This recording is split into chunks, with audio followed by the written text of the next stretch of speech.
majority of our clients are all under NDA, so I'm not allowed to share, who it really is.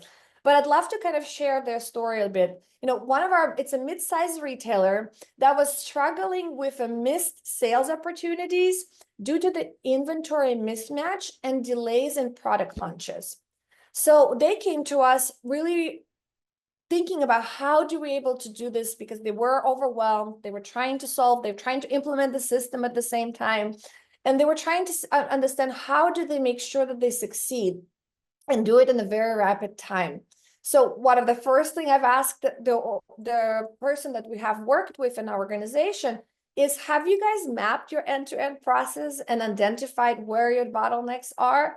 The answer was, we were doing SOPs. I said, what SOPs don't matter in this case. We need to understand what your real process is. So what the first thing we did is we sat down with them and we mapped with their team and we mapped out their complete process. We then realized that there were many bottlenecks in their procurement timelines, which were a lot of it handoffs, manual, and waiting for emailing the PO to the vendor, waiting for the vendor to confirm that there is a PO. I mean, it was a nightmare. So one of the first things that we identified is creating a vendor portal for them that allowed them to be able to control everything and all the orders that are going out. With one click, the vendor would be able to accept the order and confirm it. The vendor didn't have to wait for email any longer because it was all in their dashboard. So we had vendors coming in and as well as the buyers coming in into the same portal. That alone just removed a lot of their bottlenecks of missing the information. And the biggest one in retailers as well is when we have buyers are chasing for answers from the manufacturers or from the vendors that they're buying it from, which again ties up their time in chasing versus actually them looking and finding new products and opportunities to grow your sales, right? So also thinking about where your resources are truly spent.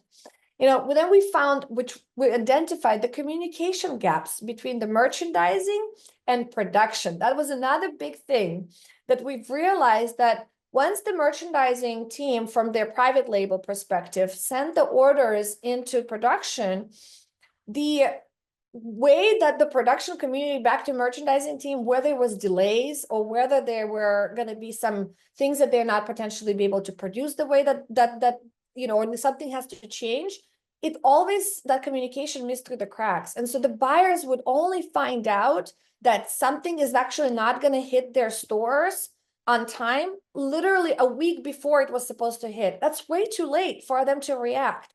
So once we created this communication tools, and then we actually implemented a PLM system for them, in which now gave a complete visibility to merchants and their buying team to where the production cycle is for every PO, for every style, for every order that they created.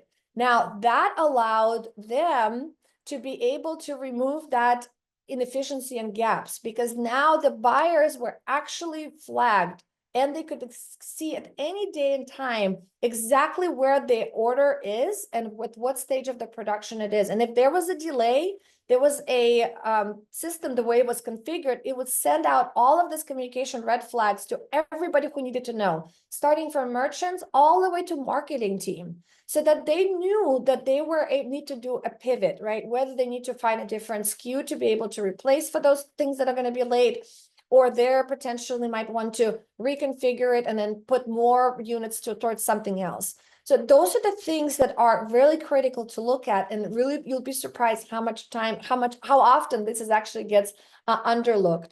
In the result, we redesigned the workflow, and which reduced their lead times altogether by 30%. I mean, can you imagine this? Which increased their sales through rates and contributed to almost their 10 million revenue jump in 18 months.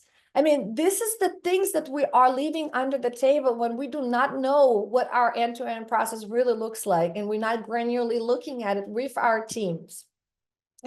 With clear process map, they didn't just fix the issue, they unlocked the growth potential, because now they were able to release a lot of those resources that were doing this nonsense work And those resources now were able to actually focus on their job that they do really well, which now they were able to find what product, they were able to actually bring the product and make it live faster, and they were not able having issues. If there was something delayed, they were not caught by surprise, and they had to scramble of how do they now solve this issue. So which released a lot of stress from their teams as well. Really critical and very important.